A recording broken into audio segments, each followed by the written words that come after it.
Hey internets, it's Jake from Mini Terrain Domain, and this is our Kids on Bikes RPG campaign. Welcome to Paradise, Michigan. This is episode 7, and we have called this episode Time is Chasing After All of Us. And before we get started, just a couple of quick announcements. Actually, first and foremost, a fun fact. We have 6 players with us here that hail from all over North America. East Coast, Central Time Zone, Mountain Time Zone, Pacific Time Zone, and even one of the players, besides myself, located right here in Michigan. Did you know that Carrie, who lives only an hour away from me, is the only person in this game I have never met in person and I have never given a hug to? That is what a fun fact. I don't know. I was just thinking about that today, and I'm like, wait, I've literally met. Needs to change because Ted and I finally got to meet in person a few months ago, yeah, I've met everybody in person except for Carrie. And at this point, Carrie and I have known each other for about 5 or 6 years, I think. Yeah, it's ridiculous. That's so weird. Yeah. That's so funny. It took 5 or 6 years, Jake, of us being friends before, you know, the stars aligned and we got to meet in person. Right, but you live a few states away from me, so that makes a little more sense. Carrie and I have been within 100 meters of each other. Yeah, I'm trying to help Carrie out. That we know of. Thanks, Ted. That's like a grocery store run, Carrie, and you're like not even that far away. This is like the airing of grievances on Festivus. I got a lot of problems with you too. Ow. It's not an indictment of your personality or anything. I just think it's funny. An indictment of your personality might be. Friend. He's just saying you're a crappy friend who isn't willing to drive an hour to come meet you. That's all. Yeah, that's all. The indictment of Carrie's character might come if and when I finally share that creepy picture she took of me through the doors at the convention center. Because I wanted to come see you so bad, but I had just gotten yapped at by a person that was like, "You can't be in this room. You don't have the right kind of pass." And so I took a picture of you, and I was like, "Hey, man, I tried." So, Carrie, your mission is to show up at Jake's house at 8 a.m. on a Saturday with and your start lawnmower. mowing his lawn. You know what? Yes. I ran out of gas, and my backyard isn't mowed yet, and I haven't mowed yet this season. This looks like a job for me. I'll text you my address. You can show up at 8 a.m. and I won't yell at you. Perfect. In fact, I'll have a 9 a.m. beer ready for you. Y'all are so delightfully suburban. As it should be. Right? As it should be. Welcome to Paradise, Michigan. So that's banter out of the way.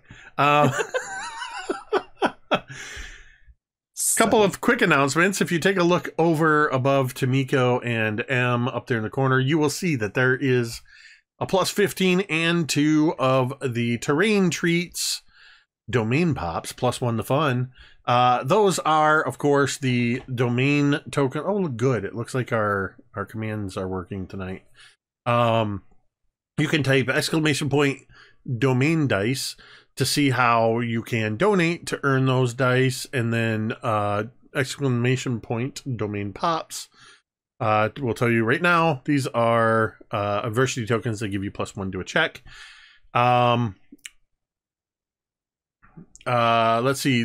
One other announcement that I guess a couple scheduling announcements. One is I had a couple people ask me about it, and it completely escaped my mind, and I forgot to put out an announcement on Tuesday that we did not actually play Sky Metal Iron Gods this week. We postponed the game, which means it'll be 2 weeks from this week will be the next scheduled session of that. The other gaming scheduling bit is please tune in tomorrow night to Nerdarchy on YouTube to catch the premiere of The Old Guard with myself and Ted as players, along with Asa Fraginator and our Dungeon Master, Robin Miller. They have put together what sounds like an incredible campaign that they are calling, I believe, Da Vinci Punk is one phrase that was used. And I'm intrigued. It sounds pretty epic, and I'm gonna watch that. The only other thing I'll tell you is that we are all playing grumpy old retired adventurers. So Yeah, tomorrow night will be the first session of that. That's at 8 p.m. Eastern over on Nerdarchy YouTube. Looking very much forward to that. And then the last thing that I want to mention before we get started is, of course, a reminder, as we always say, reminder that you matter. Your presence on this earth makes a difference, whether you believe it or not. I was given a poignant reminder recently that a former brother-in-arms of mine from my days in the Army lost his struggle, and it just makes it all the more important to remind you, please, if you find yourself struggling, no, you do not have to do so alone. There are places and people you can go to and talk to, trained professionals that are as little as a phone call or a text message or even a click away on the website, on a website. We try to make it as easy as possible. Jeremy has already put the command in chat. !help will bring up a couple of URLs for findahelpline.com, or you can check out takethis.org's growing list of resources, and you can find the help, get started on finding the help you may need. Please use these websites, bookmark them, save them for yourself, save them for a friend, and remember, you matter. With that, it is time for us to journey first back to 1980 something to Paradise, Michigan. But to catch up with these kids, we're going to have to travel another 100 years back in time to 1880 something to figure out where in the heck these kids are, as over the last roughly 12, not even 12, I want to say you only waited a couple hours for it to turn into daylight. So I'm thinking you guys have known each other for maybe 6 to 8 hours tops, before you found yourself in a variety of predicaments, not the least of which is traveling through a trapdoor in a mysterious lighthouse. The word escaped my mind. Mysterious lighthouse, much like the one right down here below me. You traveled through this trapdoor and found yourself 100 years in the past during a storm as a ship is crashing on the shore.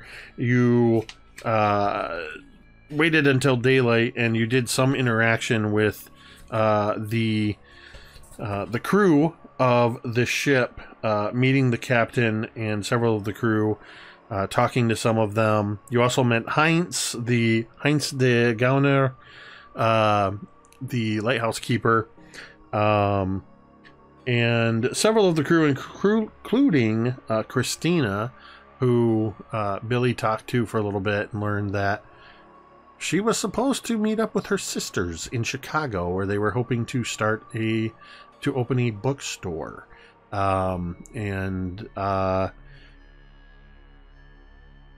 You also discovered, some of you realized that as they were recovering the wreckage from the ship, that though the crates were labeled with things like pears and apples and such, they seemed awfully heavy, and at one point discovered, wait a minute, there are bars of silver in some of these crates. So naturally, what did these kids decide to do but steal the rich stuff from the possibly pirates? Realizing they needed a distraction, Coop thought, and before that thought even escaped his mind, there was a tremendous roaring somewhere between Godzilla and Chewbacca as what looked to be some sort of alligator, crocodile creature walking on two legs is just beyond the lighthouse, roaring. And of course, Rosie took this opportunity to absolutely sprint for some silver bars and take not one, not two, but three. And in a amazing twist of fate, the three individuals that were nearest, Shakiri, Sauvage, and Guy, failed to notice until the last moment. Guy looked down, or rather, Rosie looked up and saw that Guy was looking right at her, and he said, "Go, run!" And as this creature roared, that was where we left off. However, that is not where we are going to pick up. Instead, we pick up with a close-up of a door. It has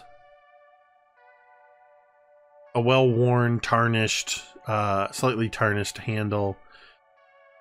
There is a deadbolt there as well. And we hear the sound of a key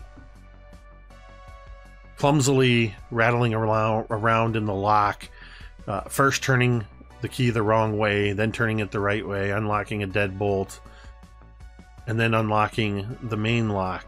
And the door pushes open, and in comes Coop. Describe to us, Tamiko, the state. Like, what is Coop's mood? What is Coop's routine as he returns home from where's Coop coming from? Add that in there as well.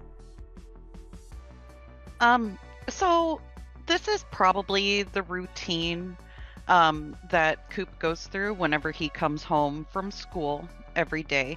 So his mom's usually at work. She does like a swing shift, so she typically works like noon or 1 to like 7 or 8, and then not most nights, but several nights a week, she just stops back off at home quickly enough to change her clothes and run out the door to league bowling. So most of the time when Coop gets home, nobody's there. His father lives in another city now, so he really only sees him on a couple weeks during the summer and some other odd long weekends. But I imagine that when Coop gets home from school, it's usually a jumble of items, because he's got his 60-pound backpack, which was customary of kids of that time. Probably probably with a coat with just hanging from his head, because he didn't bother to tie it around his waist or drape it over his arm. It was just easier to just dangle it from the back of his body, from his head with the hood. And he's probably got a handful of rocks that he collected either on the way to or from the school bus. So as soon as the door opens, Coop takes all of the things that he's been juggling and just kind of unceremoniously heaps them into a pile by the side of the door, and then stumbles in, closes the door, most of the time forgetting to lock it behind him, and then stumbles over to the fridge to make himself a PB&J and pour a milk. As you make your way over to the fridge, I imagine as you move through, is this a house or an apartment? This is a very, very, very small duplex. So it is, what is it? From the outside, it looks like a house, a regular sized house with 2 stories with 2 front doors. because the way the duplex is designed is someone just went in and like slapped wall up the middle of the structure, and yeah, so it's a small little duplex with a small little yard, sad little trees growing out front. And remind me, because I know I asked you this question offline at least once, but remind me, is Coop from Michigan? Coop is not from Michigan. Coop is from Seattle, Washington. All right. Go with what you know. Right? And his dad lives in Tacoma, Washington. Coop doesn't like visiting him because Tacoma has the paper plant and it's got the Tacoma aroma. Wow. I love learning about other states. So, Oh, my heart. Yes. as you enter through the front door, you drop this bundle of rocks. You drop your other items. Your coat just sort of falls to the floor. And as the rocks sort of spill and the camera, I imagine as you're unloading, the camera sort of takes a quick pan around this small space, and we see the usual handful of portraits, a few pictures hung up here and there or standing on shelves. There's a wood framed console TV sitting on one wall. But I imagine it's probably got like a piece of reclaimed velvet cloth sort of draped over it, because the console TV hasn't worked since 1978. There's a like 14-inch TV stuck on top of that with the rabbit ear antennas sticking off the top. With the foil. With the foil. But it does have a little, also strangely, because in the 70s and 80s, everything was wood grain. There's a small box that has an illuminated slider on it. And that is the cable box. That's how you change the cable channels, with this little and you got to get it just right in there.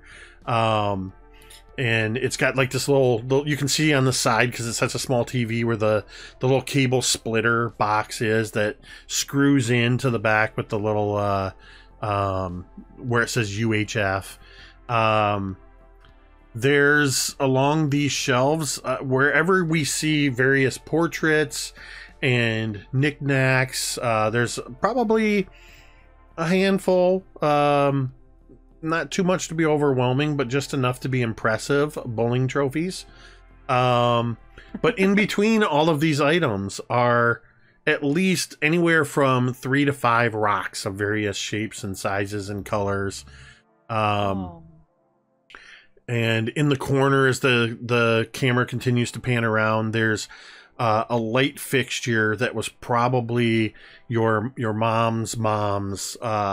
It is a light that, it's kind of like a swag light, where it hangs down, but the light is about this tall. Inside is what looks like a statue of the Venus de Milo with these little fake ferns and stuff around it. But all around the edges are what look like fishing line, and it just looks like there's water continuously dripping down. So Tomiko has to know. I don't know if anybody else does, but I know Tomiko's catching what I'm throwing. I'm basically describing my grandma's apartment, I think, with a little flavor of Coop in there. But we didn't have that light, but my grandma did. did. My grandma had that exact lamp. It's hot oil that slowly dribbles down the lines. Wow. But the other thing we see as the camera pans around is, as you kick the door shut, one of the rocks sort of rolled in front, and the door doesn't even fully latch. It just sort of stops just shy of latching and just sort of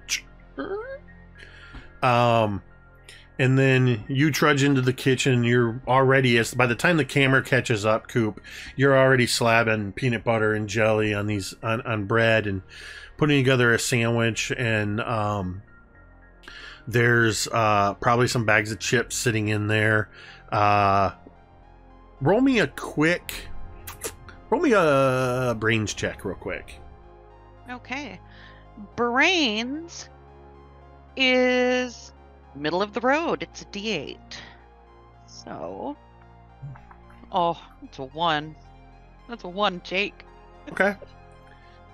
So at no point during this process, in fact, by the time you're done making your food, the note that your mom left on the counter telling you that she had picked up some Totino's pizza rolls and a TV dinner, a Swanson's TV dinner, Salisbury steak. I don't know if that's one that Coop would like. Yes. That was my favorite. Salisbury steak with mashed potatoes and but you don't even see that note. By the time it gets around to it, there's like crumbled Doritos. It's smeared with peanut butter. You probably, thinking it was a napkin, grabbed it to clean the peanut butter knife off. You've got your after school snack or dinner. What does Coop do? What's the next part of Coop's routine? How does he settle in? Coop is going to sit down in front of the TV and try to watch, try to see if there's a show or something on before all the stupid news starts. All of that's gonna start like around 5 p.m. So Coop basically tries to eat, get in some TV watchy times, and then does like homework or reading or whatever the heck else he's interested in at that time until the news is over and the evening shows kick on. What does Coop's bedroom look like? His bedroom is unimpressive. It is a It is a very small room that has a bunk bed, even though he has no siblings.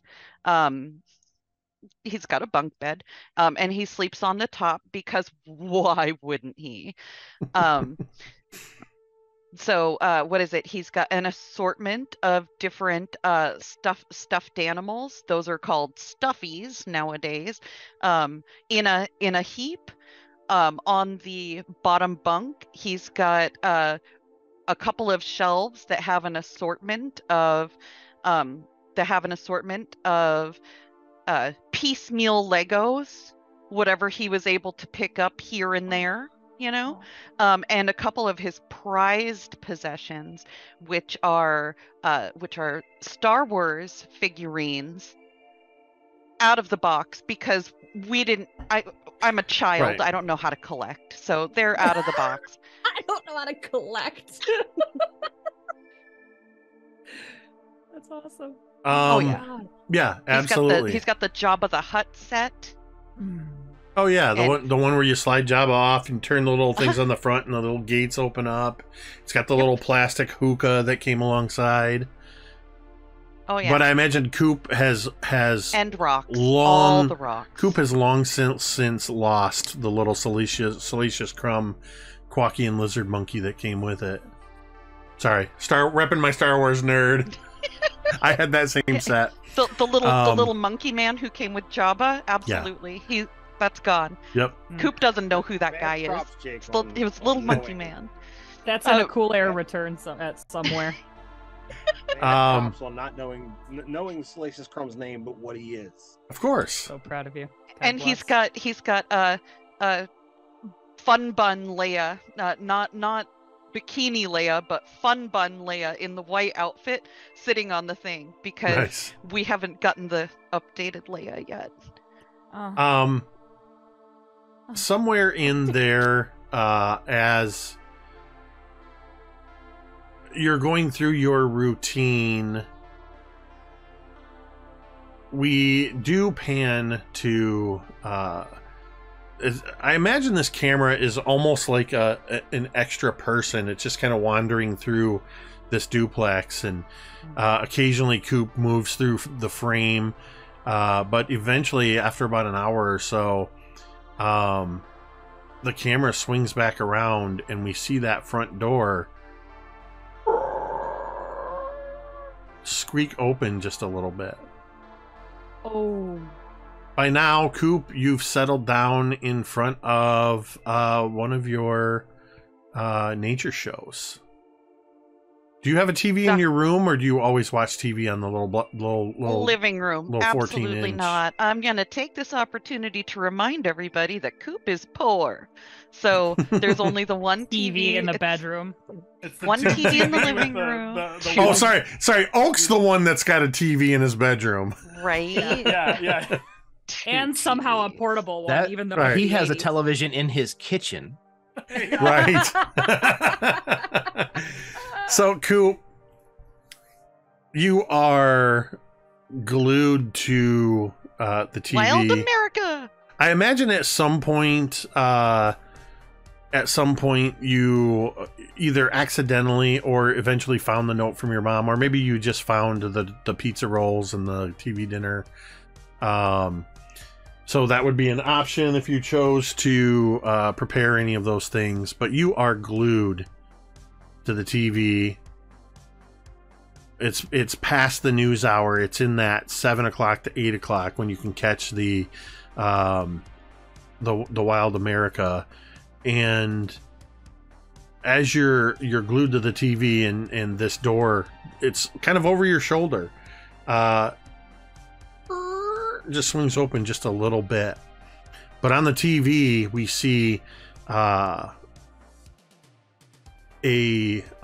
gazelle as it is grazing alongside a river, and we hear I forget who narrated Wild America. David Attenborough. Was it David Attenborough? I can't do a David Attenborough impression. David The alligator comes up out of the water. The and American- snaps the fucking The American boot. alligator, sometimes referred to colloquially as a gator or common alligator, is a large crocodilian reptile native to the southeastern United States. It is one of the 2 extant species in the genus Alligator, but the exact words kind of get lost as you see the sudden splash and thrash as the animal is suddenly ripped from the shore by a blur of giant green alligator that lurches out, grabbing hold of it, dragging it in, and begins rolling it. At that exact moment, Coop, something leaps onto your shoulder. And Coop leaps up into the air with a high-pitched shriek. And as you squeal and squeak into the air, where did it go? I moved it. Hold on. Does Jake have props? No, Jake has to have. no, I don't have a prop. Quick, Oh, Gary, plug merch. Nope, I got it. But shit. A- I wasn't prepared. A black and white short-haired tabby lands on the couch next to you, also having jumped into the air with a this particular tabby has markings that almost look like a mustache. Oh. It is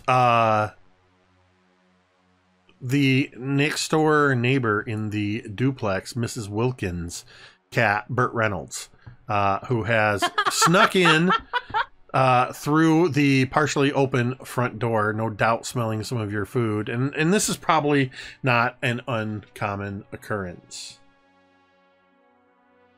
ah, sweet Jesus, Bert, not again. Okay, you can have some of the sandwich, not all of it, just some. And Coop breaks off one of the corners and kind of tosses it over towards the cat. He doesn't want this cat coming near him. And as you sit watching this documentary on alligators with Burt Reynolds the cat, pleasantly at the edge of the couch as you toss little bits of food, the camera sort of pans around, and the sun has gone down enough that most of the light is coming from the play of light across your face from the changing scenes. And we see reflected in your eyes the giant alligator climbing out in another shot, climbing out of the river. Oh. And then the camera starts to pull back and we see Coop standing on the beach in 1880 something as the gigantic two-legged alligator rears up from behind the lighthouse, roaring into the sky. Rosie comes charging back, running a little awkwardly because I believe you threw one of the, at least one of the bars of silver down your pants. One of them's down my pants. Down the back of my pants. Rosie comes charging back, and the camera again sort of pans around, and you see all of the sailors are staring in disbelief, and all of you kids and teens are all now sort of grouped right there as Rosie comes charging back. What are you all doing as you see this gigantic alligator creature? Ew. Laz. Perfect. Well said, Jessica. Said a goddamn word. MVP. MVP. Somebody needs to clip that one. Awesome. I imagine that like Rosie just barely gets back. She's like, guys, I got 3 of them. And right when the thing starts to come out of the water, it's like, oh shit. Yeah, And I Laz just is staring. screaming, just time to go, time to go. He's headed for the lighthouse. Yeah, I think in that moment, Oak is screaming because he's like, look, it's like that moment in Jurassic Park, right? Where they see the T-Rex come up, but you're frozen still and you can't speak. Yeah. How far away is this thing from us? And are the adults in between us and it?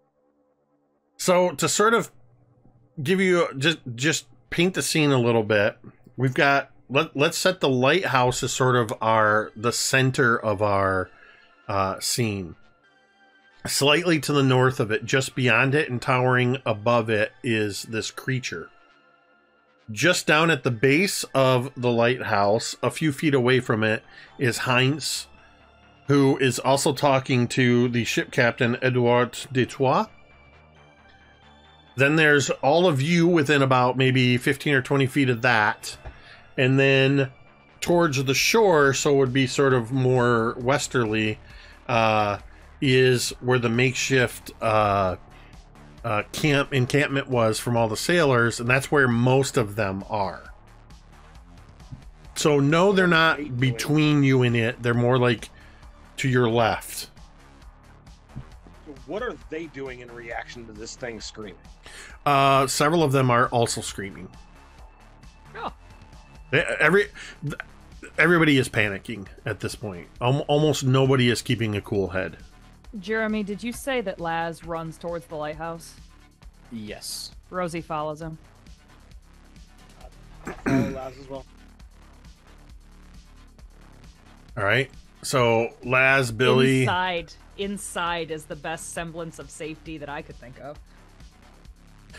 You go charging past. Is what's Coop and Jessica and Oak? What are you doing?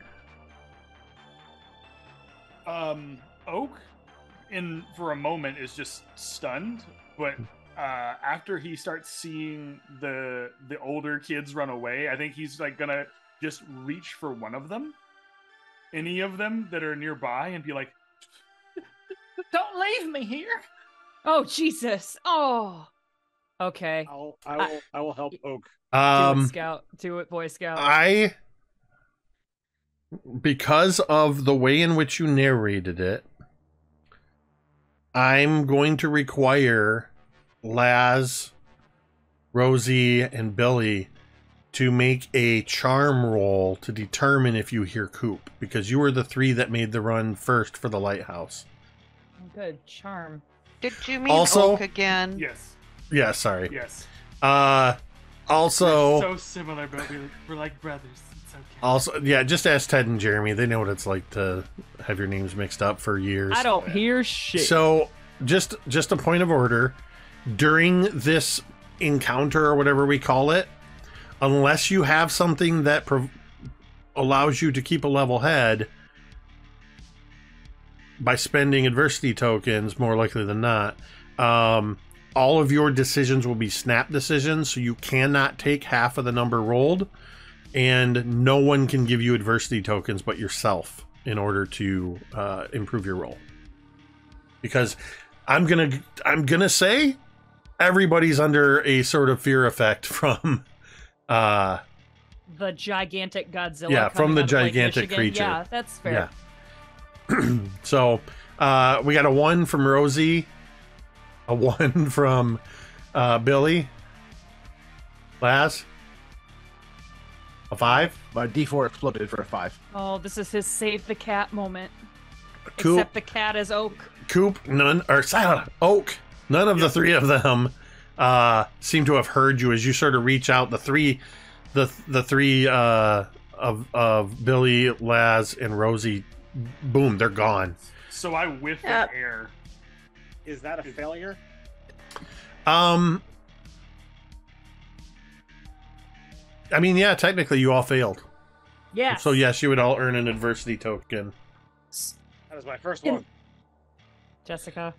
Can Oak feel like his shirt like just being lifted up as like Jessica just starts like dragging him? Yes. Yes, I'm down. Are you also heading for the lighthouse? Yeah, she's stomping towards the lighthouse with like Oak and tow. Come on. Coop. Coop's just all of that played through Coop's head, and he's looking at this giant thing and thinking to himself, oh my god, I did this. This appeared right when I wanted it. And he opens his mouth to say, I don't know what we're gonna do about this, and then turns and looks and nobody's there. Coop, I want you to make a charm roll, please.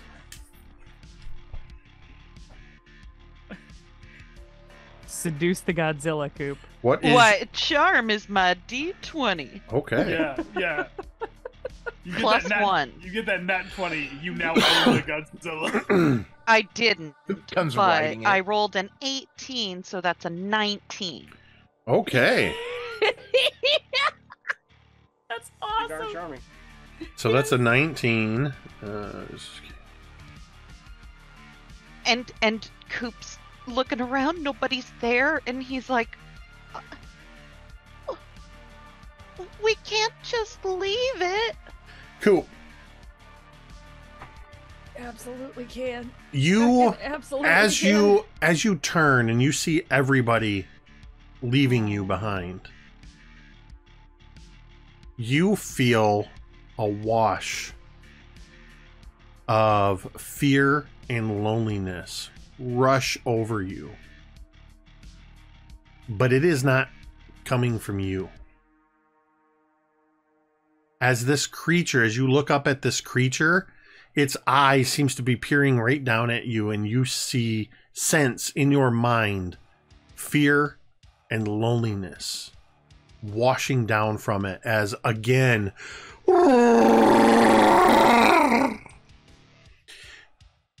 and looking off to your left, you see that of the crew, Shakiti has run over to where they've gathered up a bunch of the supplies, and there's a section where there's some old tarp thrown over some boxes, and he throws it aside and he pushes the lid off of one of the crates and reaches down inside, and he grabs what is supposed to be a ship-mounted harpoon gun, and he's holding it in his hand as Sauvage comes running up and grabs one of these giant harpoons and loads it into this gun for Shakiti.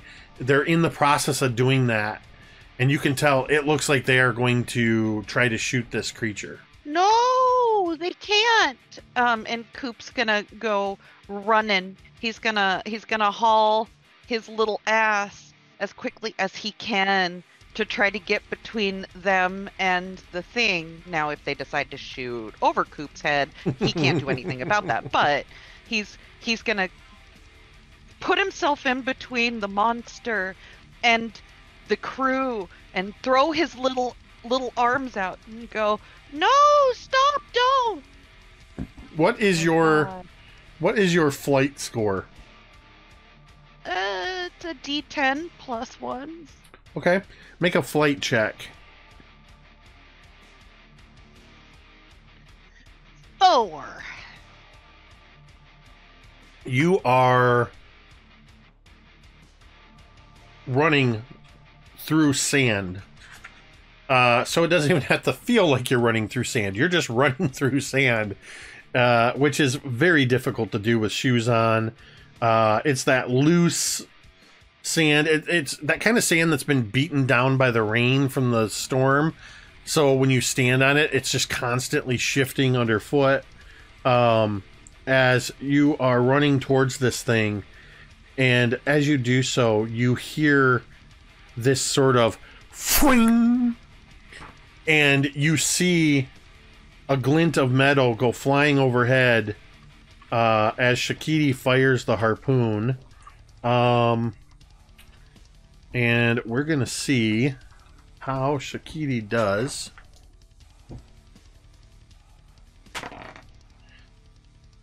Shakiti's brawn is a 20. I just rolled 20, so it explodes. This son of a bitch. And then I rolled a 1. So that is a 21 for Shakiti. But it is going to be versus the creature's brawn. Okay. And you see this harpoon shoot across, and it's trailing a thick rope behind it. And you see as you're running, as it goes overhead, and you just see sunk into one of the shoulders of the creature. I need you to roll a charm, Coop. Coop sees the harpoon hit and his little face cracks and he goes, "Oh no!" And then it cracks even further and he says, "Oh no, the future. They're gonna ruin the future." Amazing. Oh. Jake, this ain't great. This is a 2. That's a 2? It's a 1. Plus 1 is 2. I don't think a 3 is going to be much better, Jeremy. Okay. So, let's see here. The dice giveth and they take it away, man. Like, They do. what can you do? So, the way this failure works is as the harpoon launches into the shoulder of this creature, Coop, you go flying off your feet as if you were just hit by some incredible force. At the same instant that this thing is hit, and you feel not pain, but it definitely feels as if though something shoved you really hard. And Coop, in fact, Jessica and Oak can make a brains check. that look.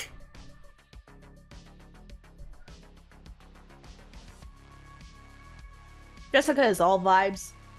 There's a lot of ones rolling tonight. Man. Oak. That'll be a 17.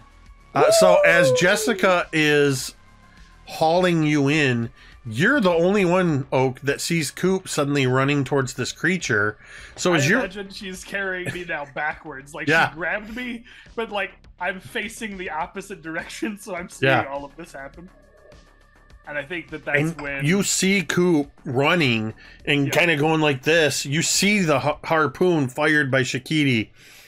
And then you see, even though you see it clearly go overhead, at the same instant this creature is struck, you see Coop suddenly go spinning and sprawling and falling prone on the sand, as if something struck him.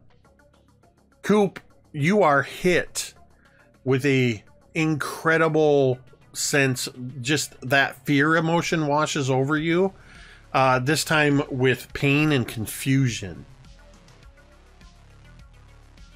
Oh, no, no, no, no, no. Ow, no. Stop hurting him. And Coop's going to scrabble back up since he kind of got knocked onto his keister. He's going to scramble back up and keep running towards this creature. Is the creature still standing? It is. Okay. Shakiti and Sauvage are loading another harpoon.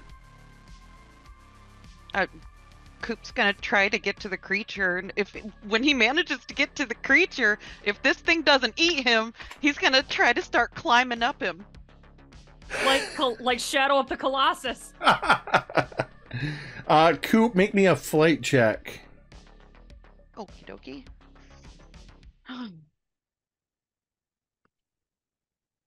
It's not bad. That's not bad. That's the wrong die type. Not bad, not bad. Oops. Yeah, I rolled the d20 and it should be a d10. My bad. So that's a 6. Okay, and that's going to be...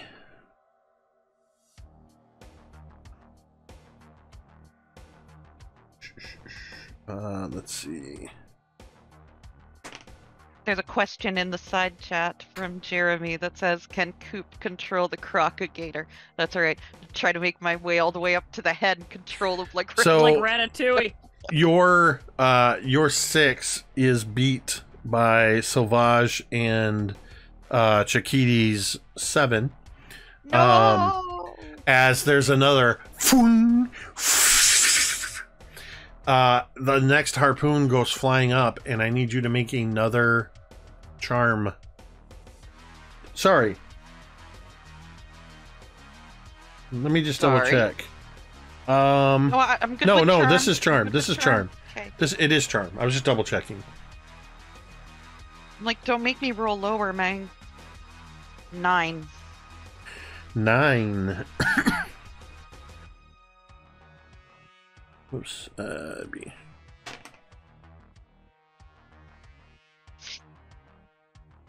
This time, as it strikes, the harpoon strikes the creature, you feel that sort of impact and you kind of recoil just a little bit, but you're not sent reeling. And you are rapidly realizing that you seem to be able to feel and sense exactly what is going on with this creature. Like, I'm gonna see if it goes both ways, Jake. can you clarify that statement just a little bit more, Yes. please? Yes. What do you mean when you say you're going to see if it goes both ways? As soon as this clicks in Coop's head that he can feel the emotions and the, like, basically the instincts or whatever of the crocodile, Coop's immediately going to try to project a urgent sense of run. GTFO. Okay. And he's got images running through his head from Wild America of gazelles running away from cheetahs and beavers trying to swim away from alligators. I don't know if that's a thing. Are you projecting this before you get to it or waiting until you get to it? Well, I imagine since it's Coop, it's taking him a while to get there. So it's a while I'm going kind of thing. All right, so you begin to project these thoughts in towards this, pushing this. I want you to go ahead and roll your charm again, But as you do that, hold on to the result, because we are going to cut to the lighthouse just as Jessica has reached inside the lighthouse, pulling Oak behind her. Laz, Billy, and Rosie, you are all just inside the lighthouse. What are you all doing? Oh my god. What the hell was that? Outside you I don't hear... know. I'll find out. We should get to the house. Laz went through the front door and he's headed straight for that trap door. Wait a minute. And Rosie would look around and be like, wait, where's Coop? What? Coop, the little kid. Where is he? I don't know. Wasn't he right behind you? And I think as like Jessica and Oak are getting through the door, she probably sits him down, and immediately he's like, No, we can't leave him. He's out there. Don't you understand? You didn't Laz. have the good sense to run? Sorry, not Laz. Billy, what were you doing? As they say this, I want to look out the door and see if I see Coop. All right, you look out the door, and I'm not going to make you roll for this one because you're deliberately looking out the door in that direction. You see this alligator creature with two harpoons with ropes trailing from it, sort of in its shoulders, and you see very much small compared to this. You see Coop sort of stumble running towards it, sort of running like this, kind of going like this to the creature, like he's trying to shoo it away. At the same time, Laz, as you are going to open that secret door to go to the trap door, you start pulling and you realize as you pull the lantern and then the rope and then one of the crates, you realize you're disassembling the faux wall. Everything that was attached together is separate pieces. Oh, it's real here. Oh my god. And as you move one of the boxes, you realize there is no secret door, and you slide the box across the floor and you look, and there is no trap door. I thought you said that this trap door was right here behind all this stuff. Where's the trap door? It was behind all the stuff. Doors don't just disappear. God. And I would join Billy at the door, and I'm like, do you see him? If I see him, I'm going to go out and try and grab him and haul ass back to the lighthouse. Oak will grab your hand, though, Billy, on the way out. I think there's something going on with the gator and Coop. I watched it. Just be careful. And I don't know if Oak would be able to understand that. Maybe?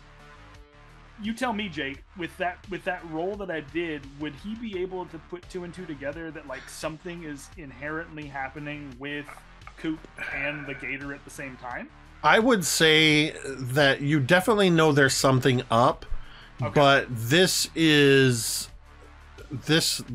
degree of that logic jump is a little far without more information. You've definitely noticed that it's odd the way that Coop is moving and stuff. I don't know that you would necessarily put that make that connection.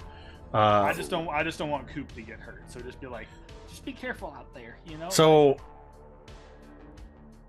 all right. That's why Billy's going, so that he doesn't get hurt. He's moving towards the thing that's bigger than this tower.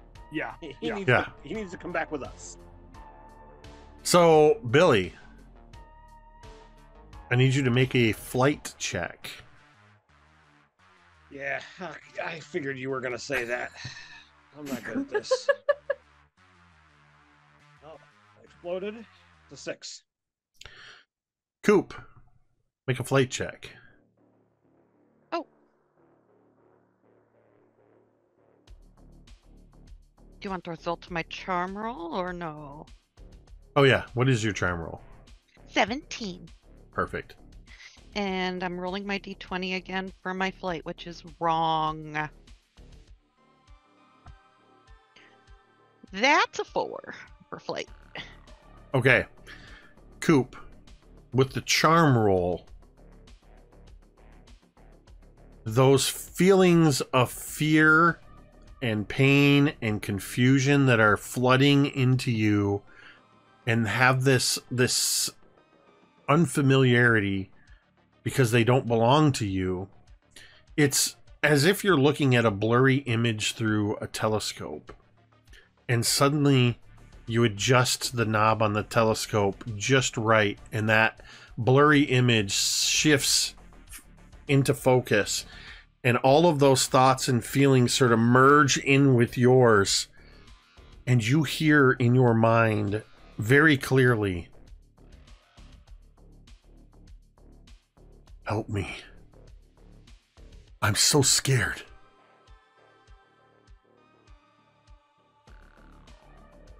And that's when Billy catches up to you just as you reach the alligator's where it's one of its feet and its tail is sort of curling towards.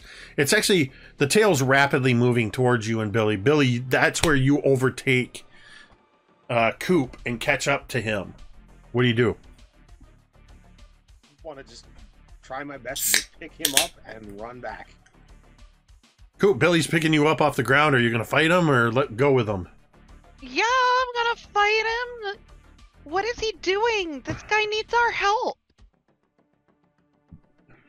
This is going to be That's what Coop says to you. This is going to be a brawn versus brawn. Awesome. This is totally evenly matched. Ron ain't my high stat, so I got a 4. Oh, mine's shockingly a D12. You're a tough little kid. I guess. Actually, I might have been mistaken in having you guys roll brawn.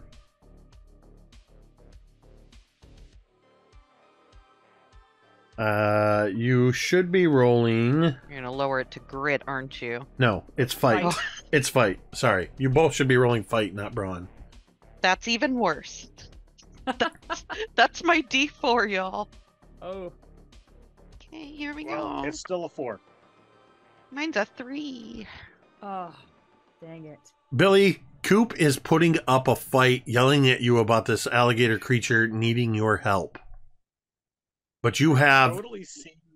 What do you do? Totally see like Billy kind of like swooping in from the side, kind of like getting him up on his shoulder, and then Coop is just sitting there pounding on my back. Yes. As Billy picks Coop up and starts hauling him away, Coop's just gonna like yell back at the monster. There's nothing I can do. You've got to go. They can't keep you here. You're bigger than them. Rosie, you're looking out the door, watching what's happening. Uh-huh.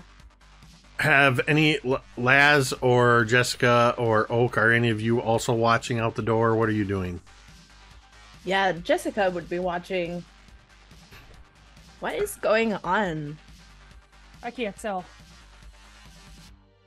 I want everybody here to roll me a brains check. And I find it odd. It's really odd to me that there's no advantage or disadvantage, and there's no like circumstance penalties or anything. So I'm not going to give anybody any penalties, though. Billy, you're a little distracted with Coop, but I'm just roll straight. I got a 9. Okay. I exploded and then got a 1. I got a 5. Okay. Which is great. Billy? What? Sorry, I spoke over you. What'd you get? 10. 10. 4 for Coop. 16 for Oak. And what'd Laz get? I'm opting out of rolling because Laz is Okay. like just tearing things apart in the bottom of this. You're still looking for this door. Yeah, he's like frantic. Okay. Oak, you see what the others. Everybody seems to be looking up at this giant creature or glancing at Billy and Coop and looking up. And Oak, you sort of swing your gaze over as you see the tail lift up and comes sweeping in an arc across the sand, and it is aiming right for Billy and Coop. Coop, you don't see this. You're telling this thing to get out of here, while also frustrated that Billy has hold of you. Billy, you glance to the side as you're running with Coop over your shoulder, and you see that this alligator tail is sweeping right towards you. Before I have you make a roll, I want to know, what would you try to do to avoid getting hit by this tail?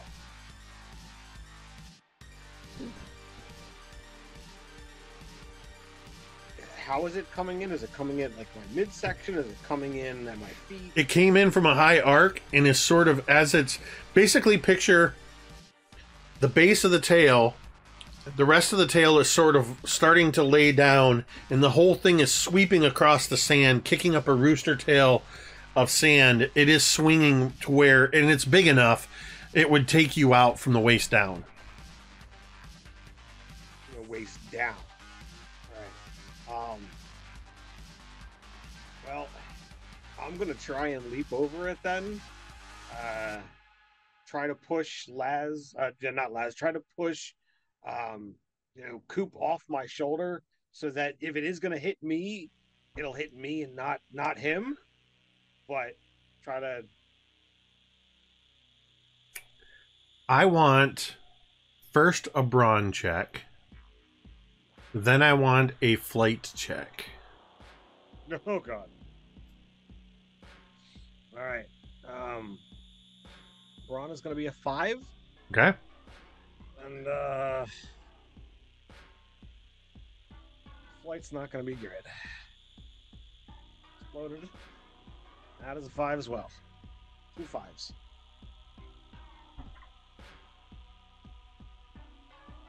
You need to get Carrie as your track coach. Yep, gotta get the lead leg over, man. So you, with that brawn check, you go to shove Coop away from you. And Coop is thrashing so much that Coop sort of more falls off of you than gets shoved out of the way. At the same time that this tail swings in and hits both of you. Oh. And you're trying to leap over it, Billy. And as you jump up, it clips you from the knees down, and you get spun over. Ooh. And you end up landing hard on your back, the wind knocked out of you for a moment. Coop, the tail curls around your small body and sort of coils in on itself.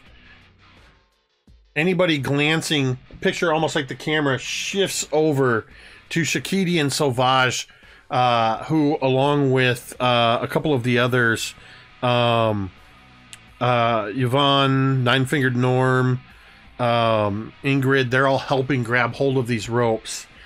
And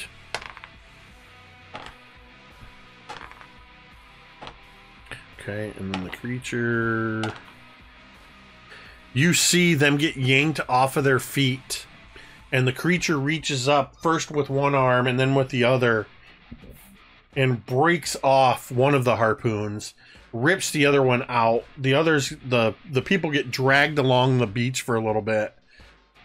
Coop, the tail curls around you tightly, and you hear your own voice echoing through your head as the creature seems to be broadcasting to you, "Run!" And it turns and it runs towards the lake, not the big lake, not the big Lake Michigan. It runs towards the smaller lake that's inland, and it's taking you with it. And at this point, all of you except for Laz see this happening. Yeah, that's the way. That's the way to do it. Run away. Wait. I don't swim well. Listen here, Free Willy. We're not sending this thing into the lake. Rosie has seen a kid get taken out at the knees and flipped like Billy just got flipped. And like in baseball, and she would immediately start to sprint out towards Billy. And I imagine for flavor, as she's running, the camera sees one of the silver bars go thunk into the sand as it falls out of the back of her pants. But silver wasn't going to stay there forever, y'all. Nope, it was precariously perched anyway. What'd you do with the other 2 silvers? I imagine at this point she's just kind of dropped them. Like as soon as she got into the lighthouse, she had just like one in each hand, and like as she was like catching her breath, she probably just left them on the floor. All right, you go sprinting out to Billy. Billy is on his back, just getting his breath back. Holy shit, are you okay? Oh, Yeah, no kidding. Here, can you get up? so I don't know how damage and anything in this works. Am I disabled in any way, shape, or form? Can I get up, Jake? Yeah, you can get up. So That was metal as hell. You did 2 flips in the air. I saw it. You can tell all your friends. But Coop is gone, right? This thing is taking him away. you can see them. They're probably at this point, I would say, a good 50 to 100 yards away. And the creature is already starting to step into the smaller inland lake with Coop wrapped up in its tail. God, he's gonna death roll him. He's gonna death roll him. Jesus. What are the adults doing? Their best. Yeah, you see that they are picking themselves up, and they appear to be grabbing, like Sauvage has gone back and grabbed a couple more harpoons, and Shakiti has the gun, and they're running towards this thing, but it's getting further away. At this point, Heinz kind of pushes into the lighthouse and kind of pushes past you, Jessica, and well, I guess, yeah, you are the 2 that are left sort of standing there as Laz is just inside, and he looks at all of you, the 3 of you still there, and Heinz says, I need you to come up to the lighthouse with me right now. If we are going to stop this thing, we need to get the light on it. Okay. Don't look at me like a fool! Come! And he's already running up the stairs. I do not appreciate his tone. Gonna follow. Listen, an adult just told me to follow him. I have no reason not to at this point. Yeah, you see Jessica's gonna like kind of put a hand on Oak's shoulder and is just gonna like just not hold him back, but just like maybe put a little distance before we go heading up. That's fair. That's fair. 6 feet. Just like a little bit more. Just like give him a bit of a head start and then yeah. A breather? Okay. Sure. But you could tell that Oak is like, as you put your hand on his shoulder, you could tell like he is in panic mode because he has friends out there that are in danger. He has another friend of his who is absolutely having a panic attack in the room, gutting everything. And now I have this adult yelling at me and telling me that the only way we solve this is to follow him. My brain is going 1,000 miles a minute trying to figure this out. Mm-hmm. So yep. Yeah, as like he like looks up, he's like shaking like a chihuahua, I can imagine. But is like Jessica just looks down at him, is like, you can see she's really afraid, like truly, but she's like, just wait till your parents get divorced. And then she like starts up the stairs as well. Incredible. As it should be. I don't know what to say. My parents love each other very much. So Billy's gonna turn to Rosie. I think we should follow it. Yeah. Is Coop with it? Yeah, it took Coop. Holy shit. So Yeah, we gotta go. Shit. Get up. And I would Coop pull Billy up to his feet. Rosie and Billy, as you stand up, you hear that, and you see a coil of rope trailing behind a harpoon, sailing at the receding creature. I rolled another nat 20 that exploded, and then rolled a 10. Shakiti got a 30 on his brawn check. Coop, you see the harpoon sink into midway up the back of this creature, trailing the rope. And because it was fired with such power, the rope got away from Sauvage, so now there is about 100 feet of rope trailing behind this creature. As you're coiled in the tail coop, you can see the rope just sort of swinging by above you, that you could try to grab, which would give you basically the ability to climb up the creature. Also, Billy and Rosie, the rope is trailing along the ground, rapidly receding away from you. Awesome. Can I try to catch up with the rope and grab it? If either of you would like to attempt that, I am going to need a flight check. Ah. Okay. What if we're just kind of like following the creature? Also flight? If you're just following it, you don't need to make any kind of check. If you're trying to grab the rope, you need to make a flight check. Oh my god, I exploded twice. Okay. Nice. So that is a 10 plus a 1 for an 11 on a D4. Okay. That's an 11, so that would be...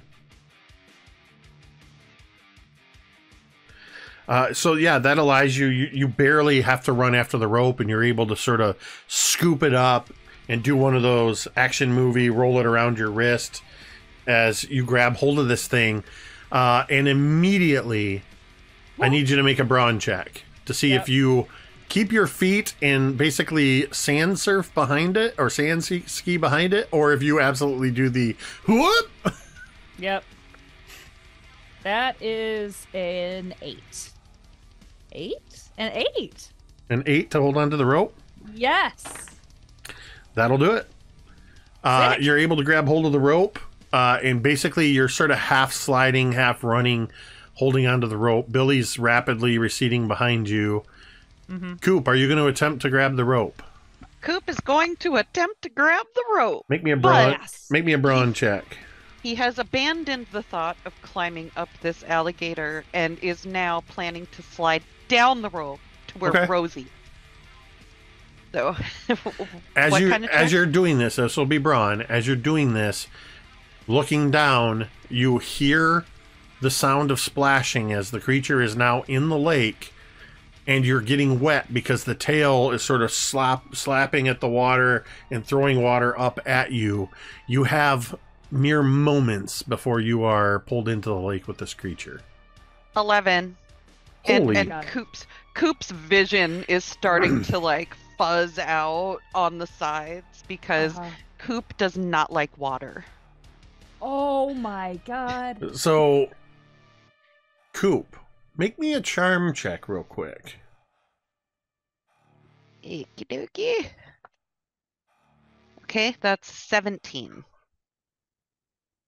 Your fear of the water gets pushed down, kind of like when you're at the dentist and you get the nitrous oxide that pushes back any pain, pushes down any sense of anxiety. The happy nose? The creature's own love of the water is overriding your fear.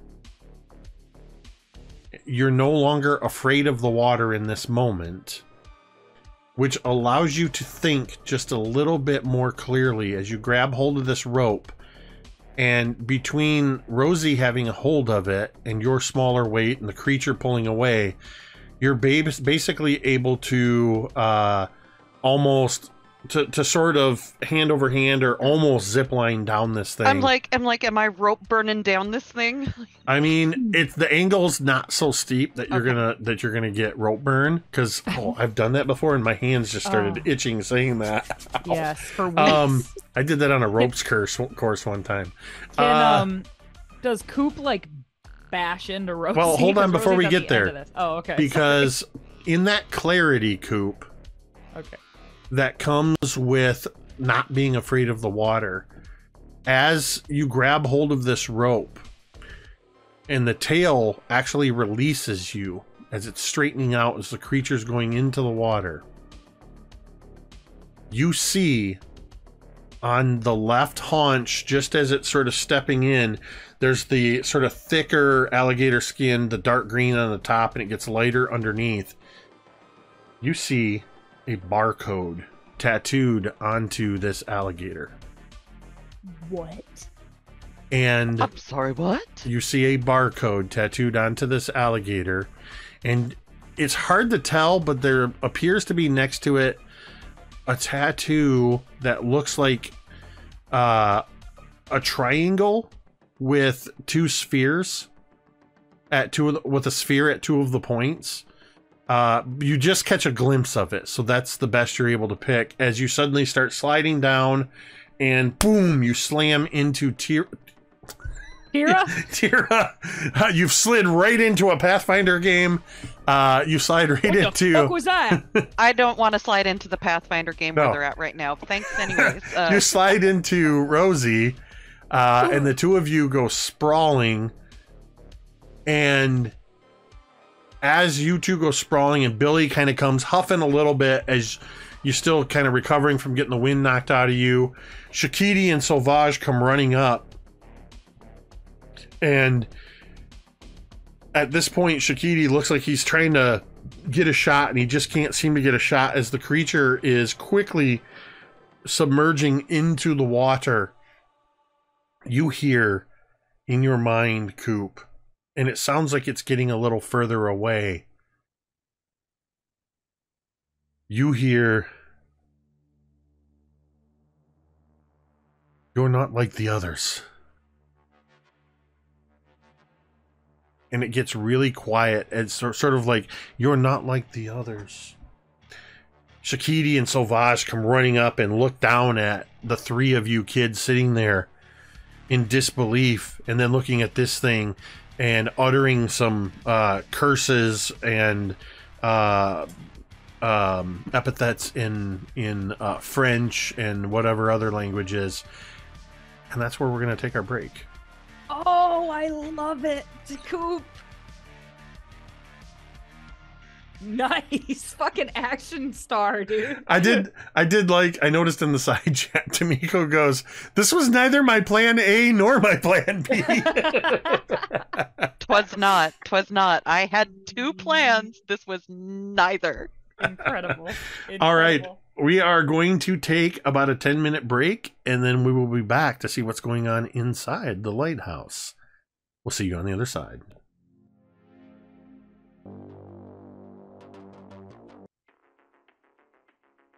We are upstairs in the top of the lighthouse when suddenly the green door with the brass handle slams open, and Heinz charges in and climbs up the stairs. He looks over his shoulder and yells, "Are you coming or not? I'm going to need your help."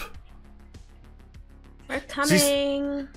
This is not something I can do by myself. It should not even be done. What are we doing? And a moment later, I guess it's Oak and Jessica are the ones coming up. Oak and Jessica are attending the TED Talk. we're getting ready to. As Laz is still trying to figure out what's going on. There's no sign of a door down there. You've got everything Laz pulled is now- apart. Laz is now shutting and opening the door to the lighthouse over and over again, trying to make it work so that it can become a portal instead of a normal door. Upstairs, as the two of you, Oak and Jessica, you get to the top of the lighthouse. We sort of see from your perspective. You get through that door and then go up those stairs to where the lens array is, and you can see the 360-degree view of the windows. You see the creature making its way into the water, and you see down below, off to the side, you see as just as Coop crashes into Rosie, and then Rosie and Billy and Coop start making their way back towards the lighthouse, as the other adults are primarily Sauvage and Shakiti are taking their harpoon gun and seem to be trailing after that rope, trying to run towards this creature. Hines looks at you, Jessica, and looks at you, Coop, or Oak. Oak. He immediately starts shouting to both of you.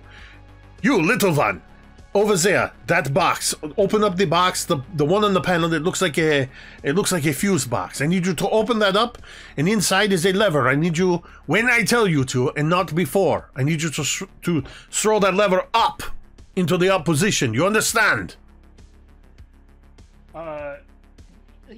Yeah, I understand. Okay. And he'll go over to the box and he'll swing it open, and you see it looks like just this old school switch that has to be thrown from a down position to an up position. It's locked in, and you can see where when you throw it up, it'll lock into these copper connections.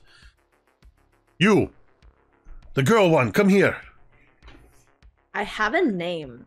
I don't know what your name is. Don't objectify me. What is your name then? It's Jessica. Very well, Jessica. Grab hold of that side of the lens here. I'm going to pull on this side. We must turn it and aim it at the creature. Are we... She's doing this, like, as she's talking, but are we, like, gonna, like, blind him or something? It's, in a way, you'll see. When I say now, on the count of 3, you need to close your eyes very tightly. Now grab it in turn. And I need you to make a brawn check, Jessica.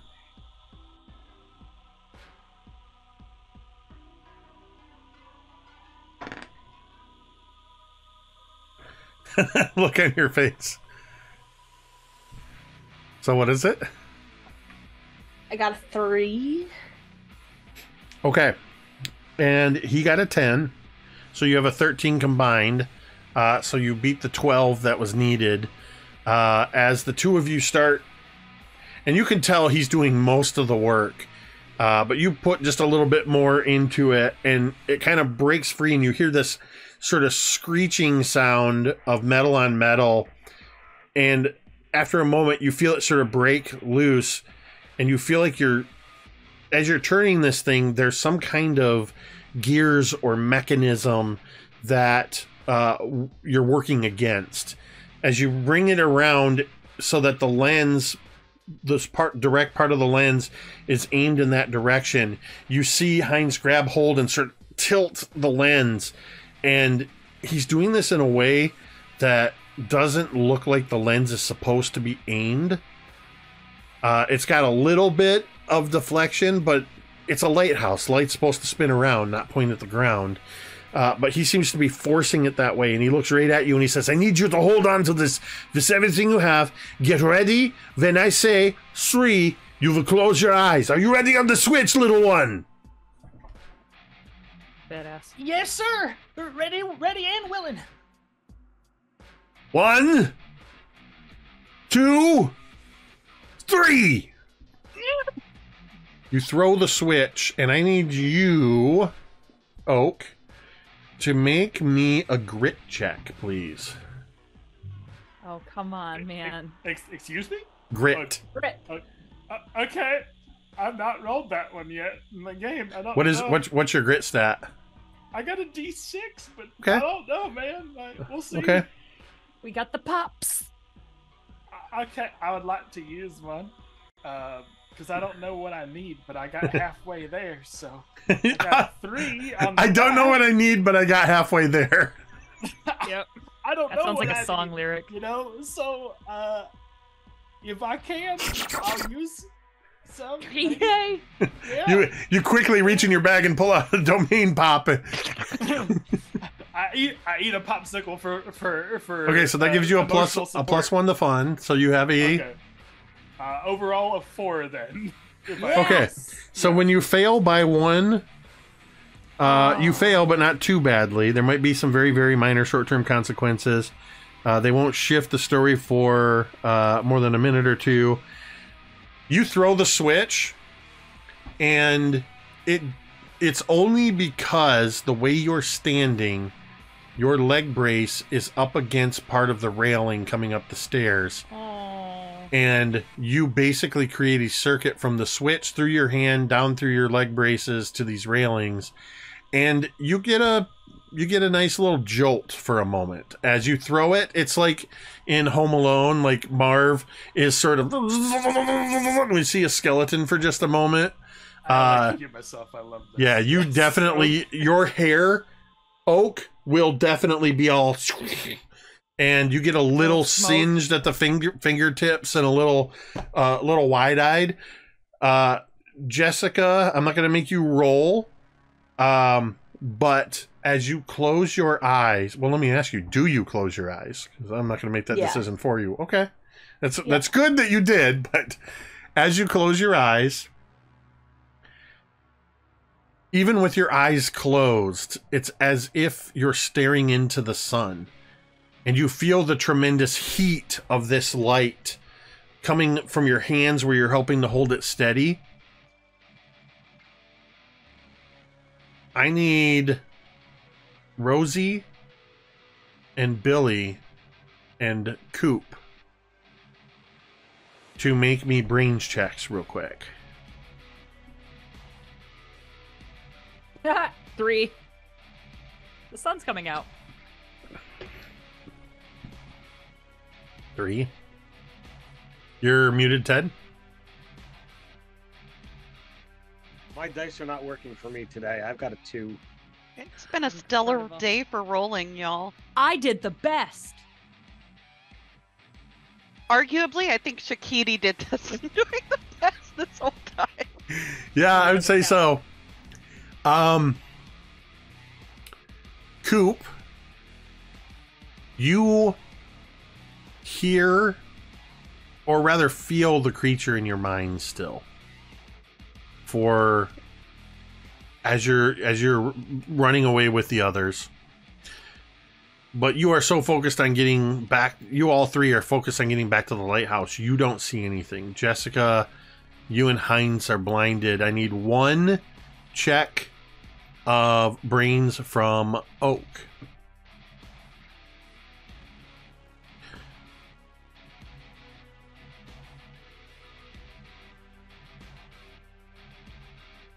Okay, not good, but not a horrible failure.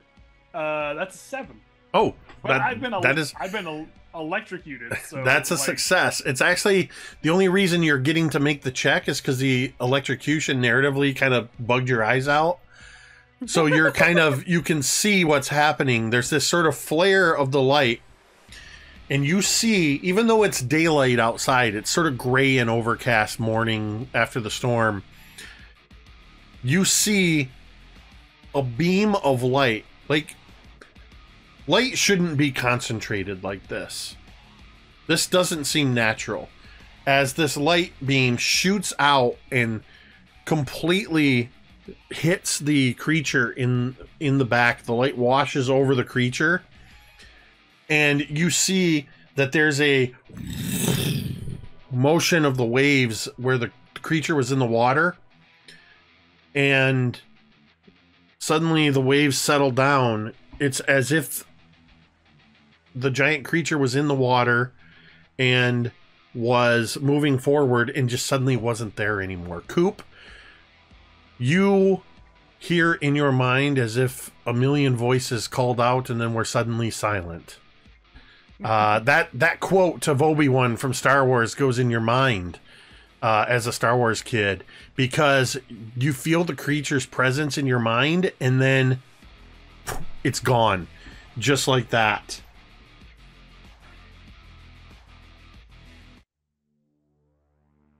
He's safe. Whatever happened, he's safe, I think. Laz. Or he's dead. You are tearing everything apart at the bottom of the lighthouse. You're opening and closing that door. You see the other three come running forward, and you are kind of midway through as you go to slam the door shut. And as the door hits, the entire lighthouse shudders. The Jessica and Oak, you feel the lighthouse shaking violently beneath your feet. Heinz yells at you, Oak, turn it off, turn it off, turn it off, turn it off. Your hand is still stuck to you, not like glued to it. But like, you hadn't really let go of it. You don't even need the roll. You can just slam it down. Slam it back down. And as you slam it down, Jessica, you feel the light behind your eyes suddenly. But again, it's as if you were staring into the sun, even though your eyes were closed. As you open your eyes, you still see like just sunspots in front of you. It's hard for you to focus on anything. You can see the sort of vague outlines around you of the others. But the lighthouse is definitely shaking very heavily. Billy and Rosie, you feel the ground beneath your feet begin to shake and vibrate as you are running, and Coop, as you are running towards the lighthouse. What's everybody doing in this moment? Making our way towards the lighthouse, I guess. Imagine Billy is still reeling from, getting the wind knocked out of him and seeing some stars. So he's trying to like limp his way back to the lighthouse. Yeah, Laz, from where he's kind of shut this door, and it seems in his mind at least to have caused some kind of like tremor in this building. He's now going to kind of like let go of the door handle for just a second, thinking that maybe that's the sign that he's been waiting for, that something will be different this time. And he's going to very kind of cautiously reach out and grab the handle and Laz, open it again. Before you even open the door again, you look over and you see where those crates and the rope and the lantern and all the other stuff was sort of just thrown out of the way as you were trying to figure this thing out. You watch as one of the crates goes, and then another crate goes, things pick themselves up off the floor, as if this whole thing had fallen down and it's all moving in reverse. You watch the jumbled rope go, kind of an end of it go up onto it and then start going, Cool. And then the lantern, whose glass had broken on the ground, the glass goes, and it sits up on there. Awesome. And then you see, once everything is together, the whole thing goes and swings open a couple inches. That was awesome. Yeah, he's kind of watching it, like just silently mouthing, "What the?" And then he just realizes that it's probably there again, and he starts shouting at the top of his lungs, The door's back! The door's back! Hurry up! Hurry up!" Everything to all of you is loud now. The shaking is getting more and more violent. The lighthouse feels beneath your feet, Oak and Jessica, as if it is going to collapse at any moment. Heinz is yelling at you, "Downstairs! Downstairs! We don't have much time! We had to do this, but this is not in the sequence. I don't know how this is going to... I hope this... Let us hope for the best. Go, go, go!" And he's physically starting to not shove you, but like guide you, Jessica, and Coop, as he grabs hold of you, trying to usher you out the door and down the stairs. As the three of you reach the lighthouse door and get inside. What are you all doing now? It is absolutely now tremendously loud in here. Just this. It's almost like there's a sort of a like a loud white noise with that sort of whine of a jet engine.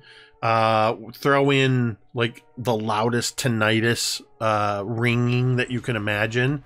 You have to shout at one another to be heard, and everything is shaking as if it's going to fall apart at any moment. Is the trap door that we came in, like, is that nearby? Right now, the secret door is partially closed over it, but it's all together there. You'd have to open it to look behind. Doing so, as I imagine you do, you pull it open and you see,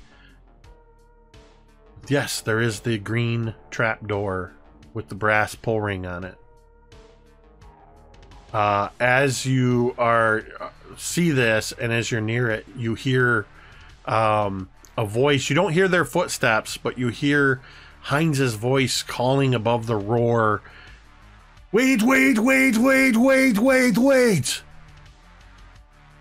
Do you wait? Yeah. I see you say yeah. Jeremy's shaking his head no.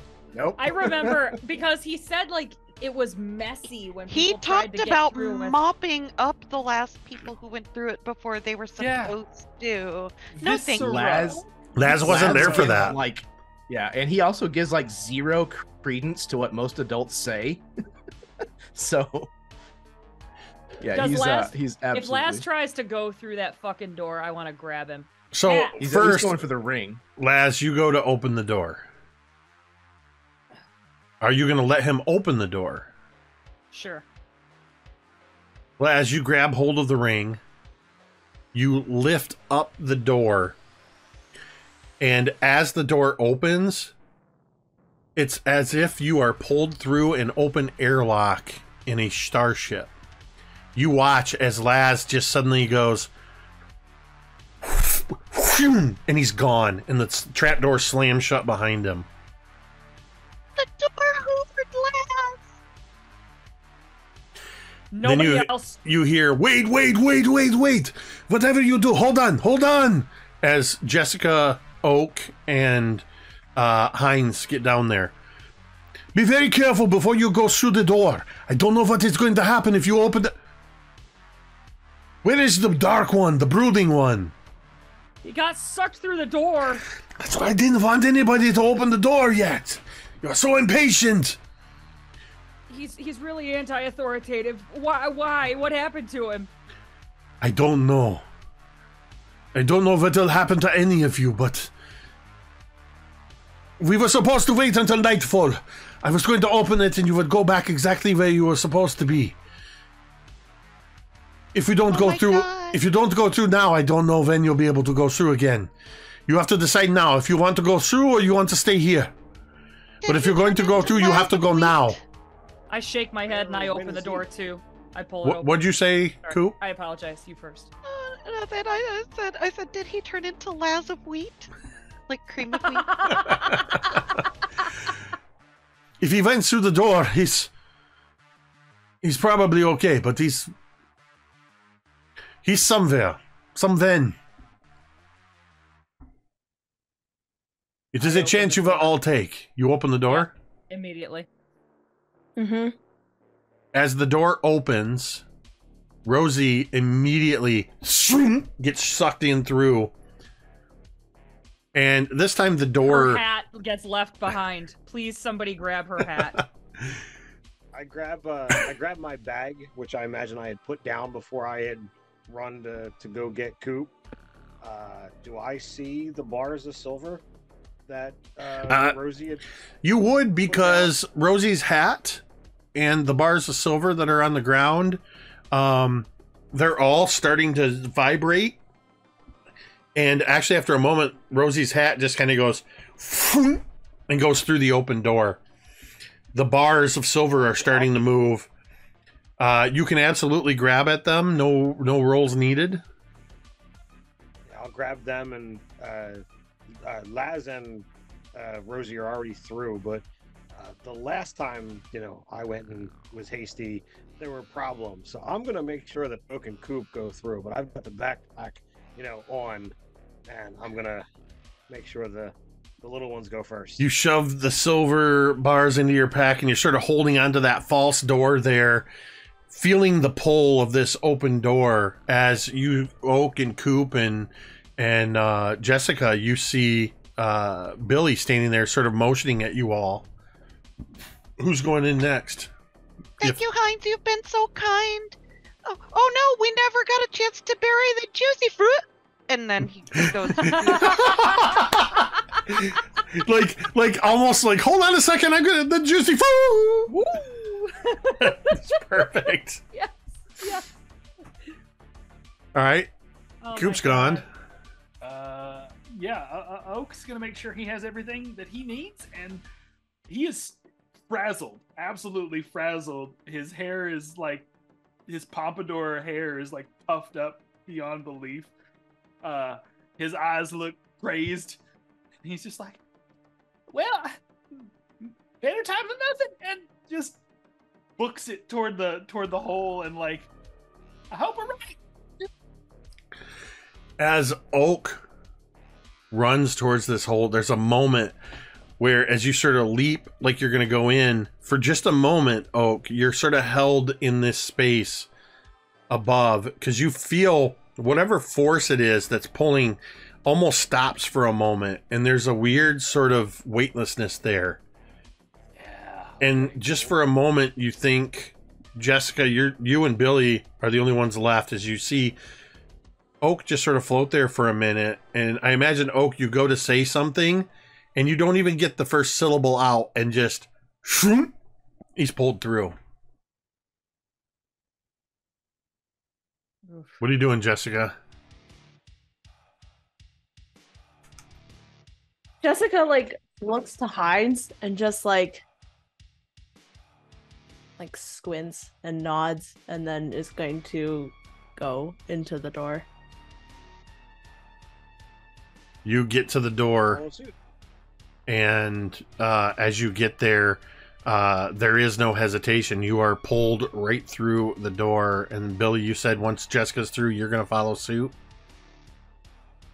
You turn, head towards the door, and this time the camera follows as you go through the door. And what we see is Billy, you falling through a black void. You are tumbling end over end in this void of blackness. The force that pulled you makes you feel that you are falling fast, but you have no visual references by which to judge how fast. What are you thinking of in this moment? I'm just hoping that my friends are all right. Oh.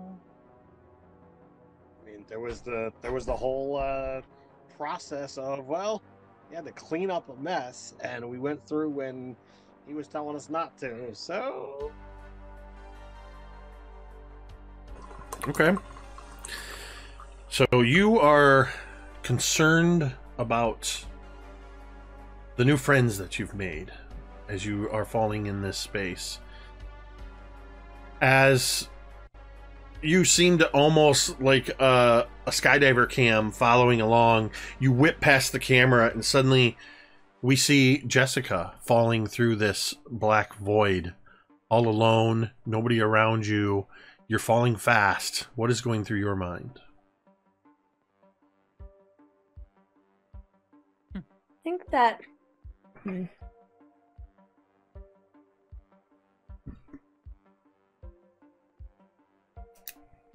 yeah, Jessica thought this was going to be a boring summer because she didn't get to see her new boyfriend. And like now she's super pissed because now not only doesn't she get to see her boyfriend, and it's not super boring, it's been like really stressful. And she's so she's like she's feeling a bit overwhelmed, but like deep down I think there's like this sense of like almost like that childlike excitement that she hasn't felt, that she's really like repressed as like a moody teenager for a really long time. And I think she kind of allows herself in this moment of being alone to just like kind of revel in the adventure of it all, just for a moment. It's almost like when Andy realizes she really is a Goonie.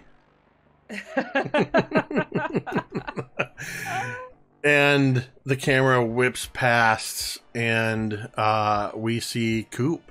Nope, Oak. Wait. I'm losing track of what order you guys went through. So it was Billy, then Jessica, then it was Billy, Oak. Billy went last. So Then Jessica, then Oak. Yep. No, I went before Oak. No, Coop went on before me. Yeah, I went. He's going in reverse order. I'm going in reverse order. So yeah, it would be. So it would be Oak. Same thing. I'm experiencing the same thing. Yeah, you are flying through this. I want to know what are you thinking as you're falling through this void?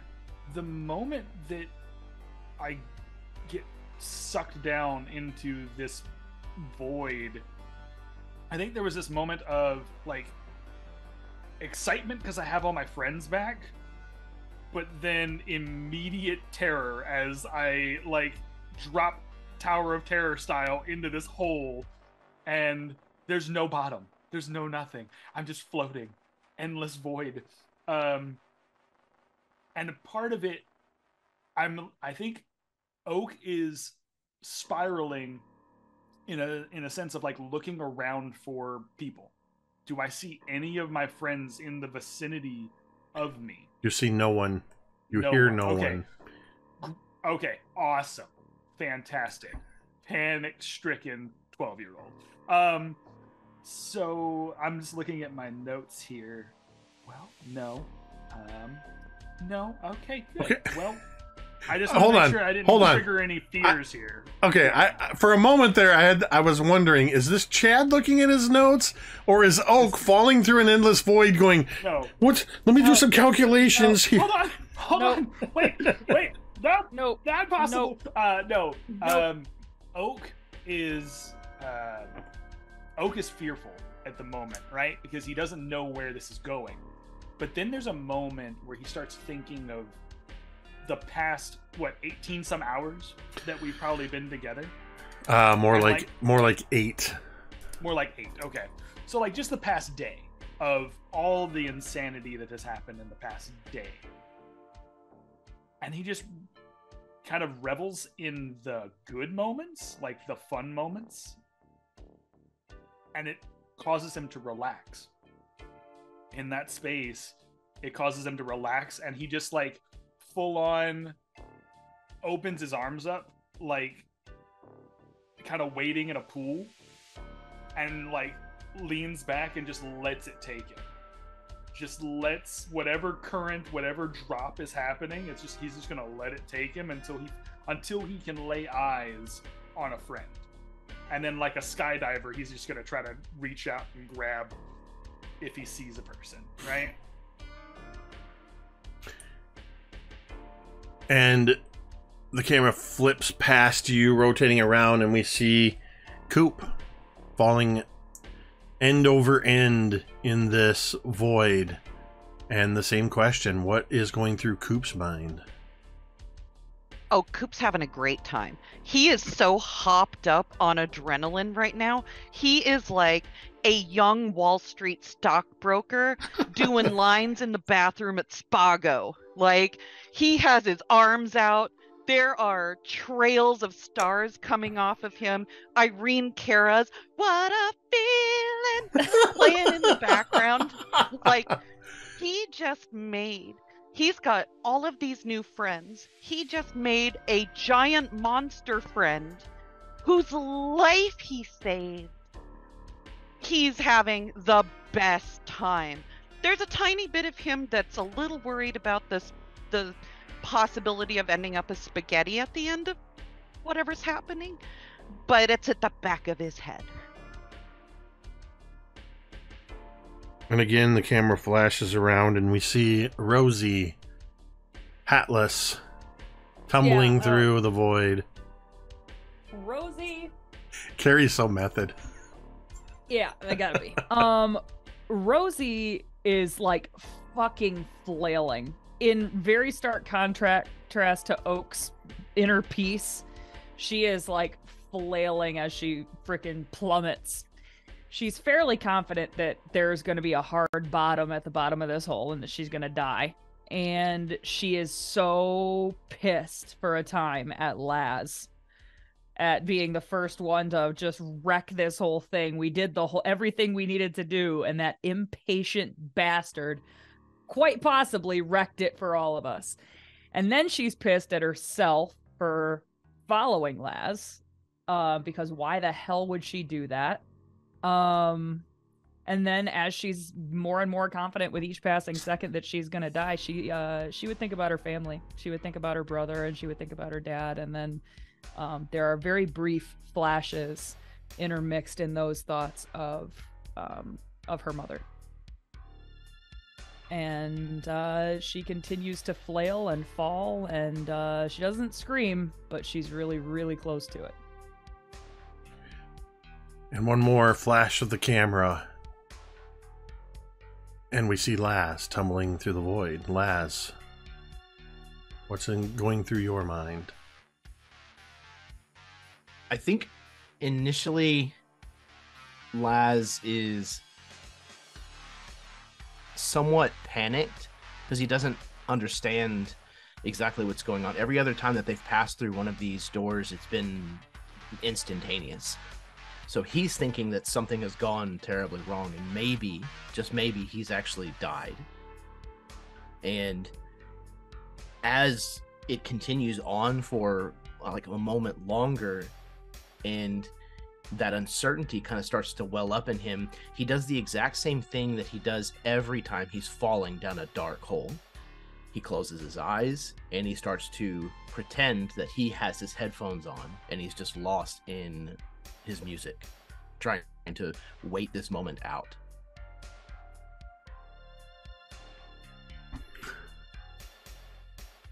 Everybody here, I believe, is familiar with that sensation.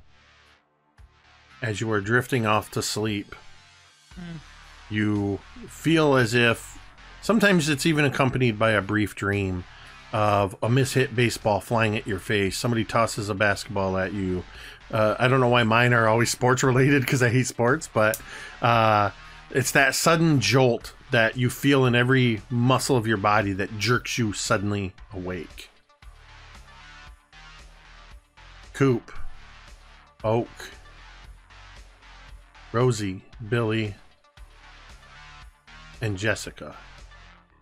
You all jerk awake. Rosie, you have that disorientation. Not sure where you are. This isn't your bedroom. This isn't home. And you look and you see and you swear for a moment that it's moving, just sort of settling into place. You see on the foot of the bed your baseball hat just sort of settling into place on the bedpost. As you glance around and you realize, oh yeah, you're at your grandparents' for the summer. Coop, Oak, Billy, Jessica, all of you have that same sensation, that disorientation as you look around and find yourself in your grandparents' home, in the bed from where you had arrived the day before and settled in. As Jessica, the morning sun coming through the window seems exceptionally bright. Your eyes seem almost a little extra sensitive to this light. And the curtains are blowing in the breeze, and as the curtains sort of part, the camera moves out and begins to rise, and we see looking down at this circular housing development, and we can see within the housing development there are several similar houses all arranged in this circle with a large green space in the middle. The front door of every one of these houses is green with a brass handle. The camera begins to move across the town. And it moves a little ways north along Route 22, scenic Route 22, where traffic is moving, and we see a Greyhound bus pulling into the gas station on the corner, barely half a mile away from you. As it pulls into, we see the sign on the post in front and lettered on the front of the building that says Swifties Fuel and Food, and there's a Greyhound sign on the side of it. It comes to a stop, and as the camera begins to settle down and come around, we hear the sound, that hissing of the air brakes, and then the mechanical sound of the doors being pulled open. And the camera sort of settles in low, and we see a set of well-worn, beaten up Vans skateboarding shoes. We see very worn black jeans with a hole in the knee. We see, as we come up, the dark t-shirt with the faded white vinyl letters of Star Wars peeling from too many washings. The shabby, baggy appearance of the clothing on the thin, awkward frame of a young man who's not quite fully grown into his body. We pan up across the face, where we see a scar running up past the jaw and up just under his right eye, and up towards the mop of hair that spills down, dark hair over his head, with a streak of white running from the center down to the front and the bangs, and a very tired and confused looking on the face of Laz, who holds his backpack and a skateboard in one hand. And behind you, Laz, you hear a voice, the bus driver, say, "Hey, kid." Glancing back, you see a heavy-set, middle-aged man wearing glasses, and on his bus driver uniform it says Jake the driver. And he says, "Welcome to Paradise, Michigan." And that's where we're going to end this session and the first arc of Welcome to Paradise, Michigan. This whole 7 sessions was essentially a prologue. Oh my god. Oh my god. So good. It was so good. Yeah, this was, if you narrow it down, this was basically like the 2-part pilot episode. Yes. Yes. Brilliant. Amazing. Yeah, now the logo shows. Yeah, exactly. The title screen. It's all with the tutorial. Also, one little note. As the door of the bus closes behind you, Laz, post-credit scene. The door to the bus is green with brass fittings. Fuck Naturally. you. I forgot to throw that part in there. It's very important. But yeah, that's where we're gonna leave off. This is it's not gonna be like, oh, next week is the whatever arc. This is just essentially like just for our more or less for story keeping sense and stuff. I had told everybody going into this that we will be playing this in short arcs as we deal with different mysteries and things that are happening. Because of the introductory nature of it, I wanted you guys to be able to experience just how weird and effed up Paradise is, and then basically reset you almost back to 1, with some possible slight changes. I will say, because I feel there's going to be an inevitable question, you all have every memory of what happened. We'll deal with how you react to all of that. I will also say I will be in touch with each of you, and each of you will be gaining a new strength or flaw based on your reactions to falling through the void. Oh yeah. You do not level in Kids on Bikes, but you have growth opportunities. You can overcome fears. You learn new things. So I want you all as players to be mindful of your characters and growth or challenges that you think would make sense when we when we come to an end of an arc like this, maybe there's something that I hadn't thought of that you might say, hey, I think this kind of awoke a new fear in my character, or I feel like I kind of learned to deal with this thing, maybe this. So I definitely want to keep this collaborative storyteller nature of all of this, but I hope you all enjoyed that first arc. Oh my gosh, that's so awesome. Jake's like, oh, we just wrapped up this first arc and nothing got answered. Yeah, no, more questions. Oh, I'll even say as a way of a little bit of a post-credit scene as Billy, as you are kind of waking up out of bed and wondering if this was all a dream. The camera will pan over to the window, similar to Jessica's grandparents' house, where the breeze is blowing the curtains a little bit. And in that morning light spilling down, we see your backpack, and sticking out of the pocket, we see a rolled up photograph, a brass spyglass, and 2 bars of silver. Oh, my it major made question. it! You're welcome. I anticipated it. Did you get a badge for that? What?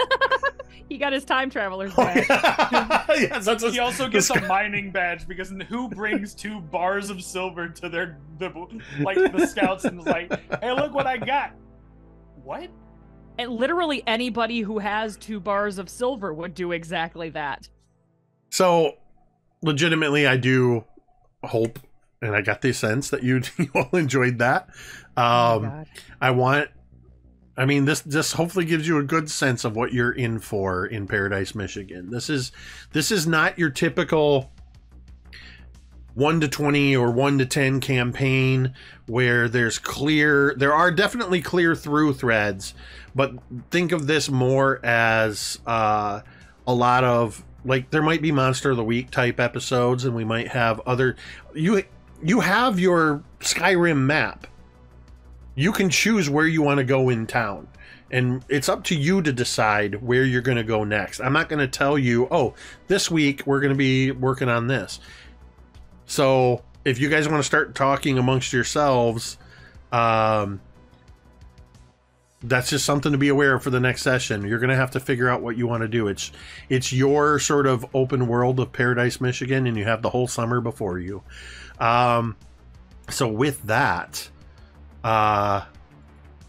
thank you to everybody who tuned in tonight. Thank you for everybody for hanging out with us and hanging in the chat. And I love seeing, I can't always read it while I'm obviously running the game and trying to keep track of 6 kids.